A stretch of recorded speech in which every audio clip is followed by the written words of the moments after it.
Debout, Alice? Il est déjà 6h30. Chaque matin, c'était la même rengaine, la voix insistante de Sheila qui me suppliait de me lever. « Laisse-moi dormir, il est encore tôt !» Je grognais en me cachant sous ma couette. Franchement, à sa place, je serais épuisée de devoir réveiller ma meilleure amie tous les jours pour qu'elle ne soit pas en retard. Mais Sheila, c'était comme ça. Elle veillait sur moi, un peu comme une conscience sur pattes. Elle voulait que je sois ponctuelle, que je me comporte bien, que je fasse ci, que je ne fasse pas ça. Une sorte de Jiminy Cricket au féminin, Alice. S'impatienta-t-elle. Agacée, j'ai balancé ma couverture par terre. Parfois, elle pouvait vraiment être exaspérante.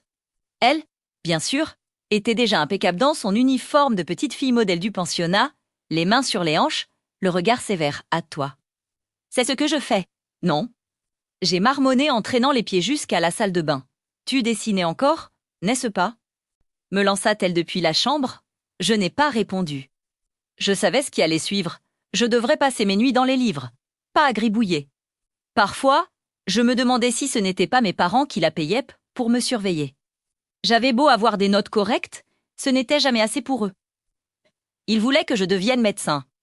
Moi, tout ce que je voulais, c'était peindre. C'est le seul domaine où je me sentais vraiment moi-même, où j'excellais. J'ai découvert cette passion à 5 ans, et depuis, c'est toute ma vie. Mais pour mes parents, c'était juste une phase. Ils pensaient qu'un jour, ça me passerait et que je ferais le bon choix. Alors, comme je ne pouvais plus peindre ici, je dessinais en secret dans des calepins.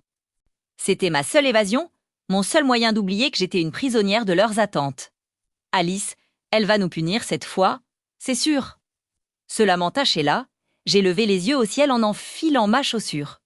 Au pensionnat Clairoise, il y avait une règle d'or, être prête avant 7 heures pour le pédion avec la directrice, Madame Jacques.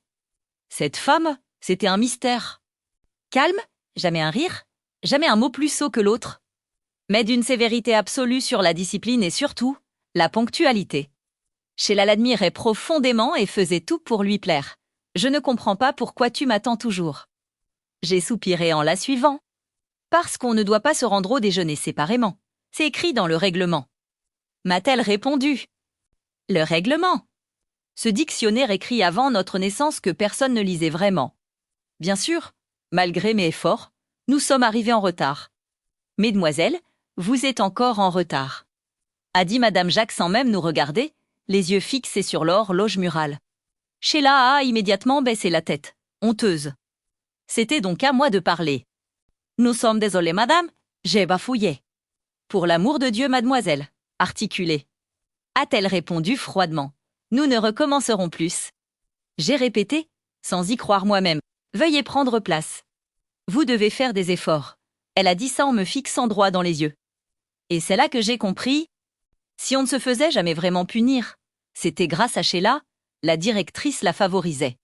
Maître sanctionnait, c'est elle à sanctionner aussi. Notre amitié a toujours étonné tout le monde. Elle, la fille brillante, calme et gentille. Moi, son opposé total. Comme quoi, le dicton qui se ressemble s'assemble. Ne marche pas toujours. On est devenus amis le jour où on a partagé la même chambre. Mon ancienne colocataire était insupportable, on se disputait tout le temps. Il faut dire que je n'ai pas toujours été dans ce pensionnat. J'ai été renvoyée de mon ancienne école pour avoir manqué de respect à un professeur.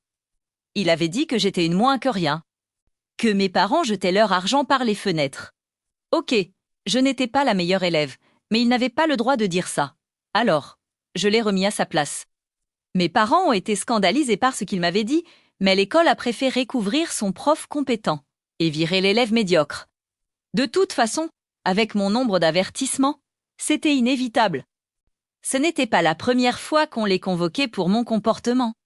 C'est comme ça que j'ai atterri ici, dans cette prison dorée, avec pour seule lueur d'espoir mes crayons et ma meilleure amie. Une amitié étrange, faite de contradictions, mais qui, d'une certaine manière, me sauvait chaque jour. Voilà pour cette histoire. Qu'en pensez-vous?